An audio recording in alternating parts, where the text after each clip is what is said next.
যে আমি বিশ্ব নবীকে প্রেরণ করেছি দ্বীনের জন্য এবং আদর্শ হিসাবে তোমরা যেন প্রত্যেকটা দল মত নির্বিশেষে ধর্ম প্রত্যেকটা ধর্ম থেকে যেন তোমরা নবীকে বুঝতে পারো আর নবীর সাথে যেন তোমরা ঈমান এনে একসাথে জান্নাতে যাইতে পারো, তার জন্য আমি নবীকে সৃষ্টি করছি। কাকে সৃষ্টি করছেন? নবী।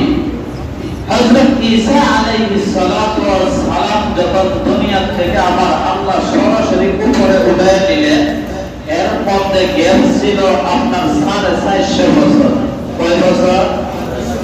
এর ভিতরে কোন নবী রাসূল কোন কিছু ছিল না, বোঝানোর মতো মানুষ ছিল না। তাই এই যুগটাকে বলা হয় আইয়ামে জাহিলিয়াতের যুগ। কি বলা হয়? জাহিলিয়াতের যুগ বলা হয়। কেন? মা সন্তানকে বিবাহ করত, বাবা মেয়েকে বিবাহ করত, ভাই বোন তারা বিবাহের মধ্যে আবদ্ধ ছিল, জিনা ব্যভিচারী ছিল, জুয়া ছিল, বিভিন্ন ধরনের নেশাপ্রাণী ছিল। তার জন্য এই যুগটাকে বলা হয় আইয়ামে জাহিলিয়াতের যুগ। এই যুগে আমার নবী মুহাম্মদুর রাসূলুল্লাহ সাল্লাল্লাহু আলাইহি ওয়াসাল্লামকে দুনিয়া প্রেরণ করেছেন এই আইয়ামে জাহিলিয়াতের যুগ অন্ধকার দূর করার জন্য। সুবহানাল্লাহ। কি দূর করার জন্য? অন্ধকার দূর করে আলো আনার জন্য আমার নবীকে প্রেরণ করা হয়েছে। তাই আল্লাহ পাক রব্বুল আলামিন সূরাতুল আনকাবুতের 107 নম্বর আয়াতে বললেন, ওয়া মা আরসালনাকা ইল্লা রাহমাতান লিল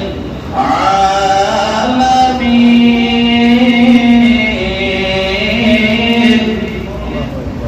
তোমাদের মধ্যে এমন একজন নবী প্রেরণ করেছি, এমন একজন রাসূল প্রেরণ করেছি, যে রাসূলকে জন্মগ্রহণ করার পর থেকেই প্রত্যেকটা মানুষ শুধু রাসূলের দিকে তাকায়া থাকতো।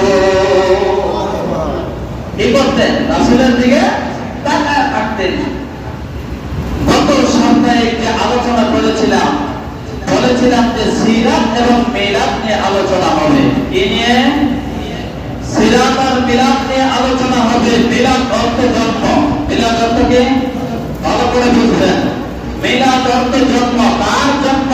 রাসূলের জন্ম। কার জন্ম? রাসূলের জন্ম। আর সিরাত অর্থ নবীর 63 বছরের জিন্দেগিতে যা যা করছেন, যা যা উম্মতকে শিখিয়ে গেছেন, আমল করার কথা বলে গেছেন, এইটাকে বলা হয় সিরাত। এটা কি বলা হয়? সিরাত। আমরা মিলাদ মানি, কিন্তু মিলাদ আমরা উদযাপন করি না। মিলাদ কি করে না?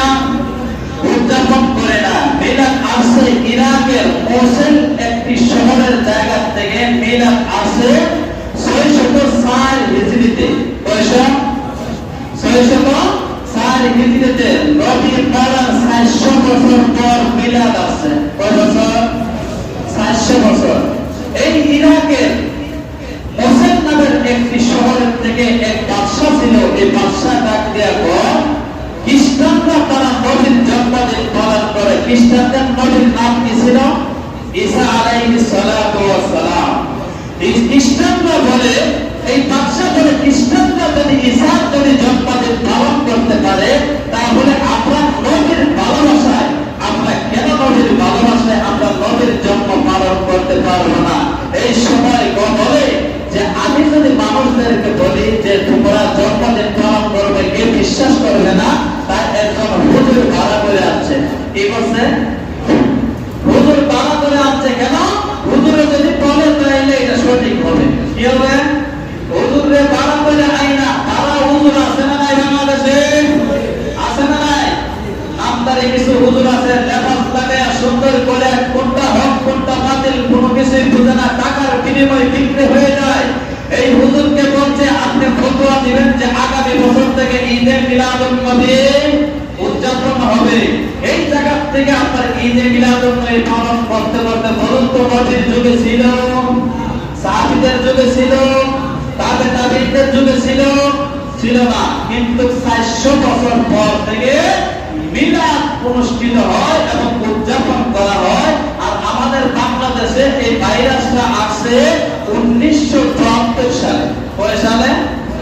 1974 সাল থেকে আমরা যে বর্তমান পরিস্থিতিতে দেখা যায় বেশিরভাগ মানুষ এই ঈদের মিলাদুন নবী পালন করে। যেদিন আমি বাড়িতে যাই রাস্তা থেকে বাদ নাই, মিছিল করে। কি করে? মিছিল, গাড়ি লিয়া, বাইক লিয়া, বিভিন্ন ধরনের প্যান্ডেল বানাইছে রাস্তার পাশে। বানায় কি করে? হালুয়া রুটি বানায়। কি বানায়? হালুয়া রুটি, মিষ্টি, এরপরে বিভিন্ন ধরনের আইটেমের তাবারক আছে। এই তাবারক খাওয়ার জন্য ঈদে মিলাদুন নবী পালন করা জায়েজ নাই। ঈদে মিলাদুন নবী পালন করতেন কিভাবে? আল্লাহ রাসূল এক হাদিসের মধ্যে বর্ণনা করেন, ঈদে মিলাদুন নবী আমি পালন করেছি। রাসূল বলেন আমি পালন করেছি প্রত্যেক সপ্তাহ সোমবার আমি রোজা রেখে এটা আমি পালন করছি। সুবহানাল্লাহ। তাহলে আপনার কি করতে হবে? সপ্তাহে একটা রোজা রাখতে হবে। নাচানাচি করলে হবে? রাস্তাঘাট রাস্তা বন্ধ করে, গাড়ি ঘোড়া সব বন্ধ করে মিছিল করলে চলবে? মিছিল করলে চলবে না। কি করতে হবে? রোজা রাখতে হবে। আর ঈদে মিলাদুন নবী উদযাপন করা এবং মিটিং মিছিল করার কোনো নিয়ম নাই। ঈদে মিলাদুন নবী রাসূলের জন্ম আলোচনার বিষয়। কিসের বিষয়? আলোচনার বিষয়। নবী জন্ম হওয়ার পর থেকে মৃত্যুর আগ পর্যন্ত যে কোনো অংশ আপনি আলোচনা করবেন, আল্লাহ বলেন তার আমলনামায় নফল ইবাদতের সওয়াব আমি আল্লাহ দান করে দিই। সুবহানাল্লাহ। কি দান করেন? নফল ইবাদতের সওয়াব আল্লাহ দান করেন। শুধু তাই নয়, নফল ইবাদত আমরা মনে করি খুবই মনে হয় ছোট, কিন্তু না, আল্লাহ বললেন রাসূলকে, হে রাসূল আপনি জানাই দেন তারা যদি নফল ইবাদত করে 2 রাকাত নামাজ পড়তে যত সময় লাগে তত সময় তারা যদি আল্লাহু আকবার বলে নিয়ত বানছে আর সালাত ফিরানো শেষ করছে, এর আগ পর্যন্ত তাদের উপরে আমি রহমত বর্ষিত করলাম। সুবহানাল্লাহ। এটা বলে বলে দাম আছে না নাই? নবীর যদি জীবন আমরা আলোচনা করে, জীবনে আলোচনা করে, সিরাত নিয়ে আলোচনা করে, 3টা লাভ। এক হলো নফল ইবাদতের সওয়াব পাওয়া যায়, 2 নাম্বার হলো ঈমান তাজা হয়। ঈমান কি? মজবুত হয়।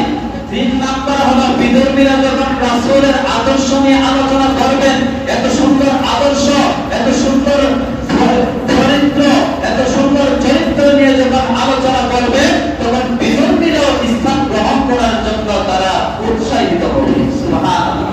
কয়টা? 3টা। ফজিলত হলো 3টা। এক হাদিসের মধ্যে আছে, বুখারী শরীফের 2697 নম্বর হাদিসের মধ্যে আছে, আয়েশা রাদিয়াল্লাহু তাআলা আনহা বলেন যে রাসূলুল্লাহ সাল্লাল্লাহু আলাইহি ওয়াসাল্লাম বলেন যে এই মানুষগুলো আমি রাসূল যাওয়ার পরে, সাহাবী যাওয়ার পরে, তাবেঈন যাওয়ার পরে যারা এই বেদাত দুনিয়ার জমিনে ইসলামের ভিতরে যারা বেদাত ঢোকাবে, তাদের থেকে প্রত্যেকটা মুসলমান সাবধানে থাকতে হবে। কেননা বেদাত হলো জাহান্নামের কারণ। কিসের কারণ? জাহান্নামের কারণ।